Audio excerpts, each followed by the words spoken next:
دوستو، فرانس اور سعودی عرب کے بعد برطانیہ کی دھماکےدار انٹری نے اقوام متحدہ کی امن کانفرنس میں اسرائیل اور امریکہ کو سپٹمبر تک کی ڈیڈ لائن دے دی ہے کہ کیا وہ ٹو اسٹیٹ سلوشن پر راضی ہونا چاہتے ہیں۔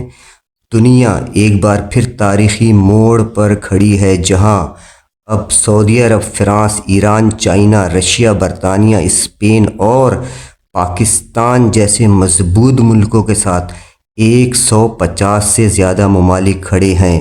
فلسطین کو ایک آزاد ریاست کا درجہ دے کر ایک نیا عالمی بیانیہ تشکیل دے چکے ہیں، اور اقوام متحدہ کے حال میں ٹو اسٹیٹ سلوشن کی گونج ایک نئی شدت کے ساتھ سنی گئی ہے۔ ایسے میں امریکہ، جو سالوں سے خود کو انصاف، جمہوریت اور انسانی حقوق کا علمبردار کہتا آیا ہے،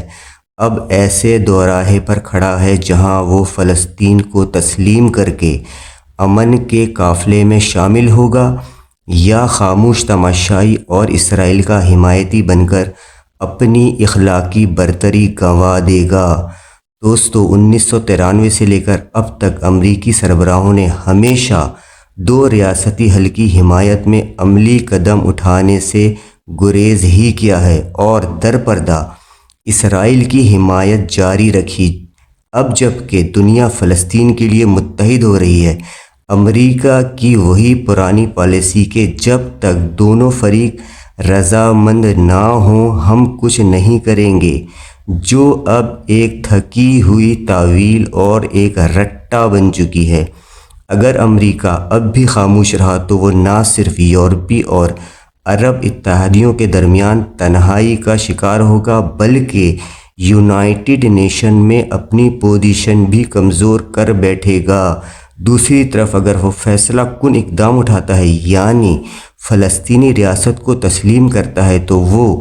تاریخ کے صفحات میں امن کے معمار کے طور پر درج ہوگا، اور مشرق وسطیٰ میں حقیقی توازن کا ضامن بھی بن سکتا ہے۔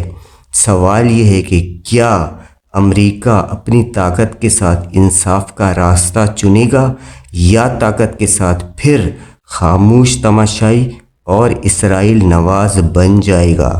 دوستو، اب اقوام متحدہ کی تاریخی امن کانفرنس اپنے رسمی انجام کو تو پہنچ چکی ہے، مگر اس کے اثرات اب ایک طوفان کی صورت اختیار کرتے جا رہے ہیں، جو اگلے چند ہفتوں میں سیاسی منظرنامے کو بدل کر رکھ دے گا۔ اگلے چند دنوں میں یورپی یونین اپنے پالیسی اجلاس میں مشترکہ طور پر فلسطین کو الگ ریاست تسلیم کرنے کا اعلان کر سکتا ہے، اور ستمبر میں جب جنرل اسمبلی کا سالانہ اجلاس ہوگا تو دنیا کی اکثریت فلسطین کو اقوام متحدہ کا مکمل رکن بنانے کے حق میں اکٹھی ہوگی، اور یہ وہ لمحہ ہوگا جب امریکہ اپنی پالیسی کی سب سے کڑی آزمائش سے گزرے گا۔ یا تو وہ ویٹو کرے گا یا شدید دباؤ میں دنیا کے آگے جھکنے پر مجبور ہوگا۔ دفاعی ماہرین اور تجزیہ نگاروں کے مطابق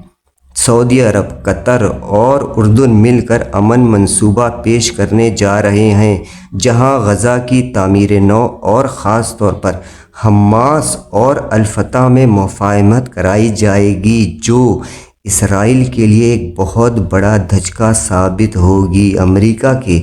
اندرونی سیاست میں فلسطین ایک ہاٹ ایشو بنتا جا رہا ہے۔ امریکہ میں فلسطین سے اظہار یکجہتی کے لیے جو بڑے مظاہرے ہوتے رہے ہیں، اب ان میں مزید شدت آ سکتی ہے۔ فرانس کی قیادت میں یورپ کے کئی ممالک اسرائیل سے درآمدی سامان پر پابندی بھی عائد کر سکتے ہیں اگر غزہ کی حالت میں مزید بہتری نہ آئی تو۔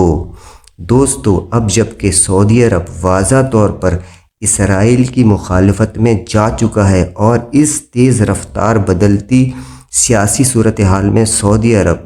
ریاض امن فریم ورک کے تحت ایک ایسا منصوبہ پیش کرنے والا ہے جو تاریخ کو دو حصوں میں تقسیم کر سکتا ہے، یا تو امن کے لیے ایک واضح سمت کا تعین ہو جائے گا،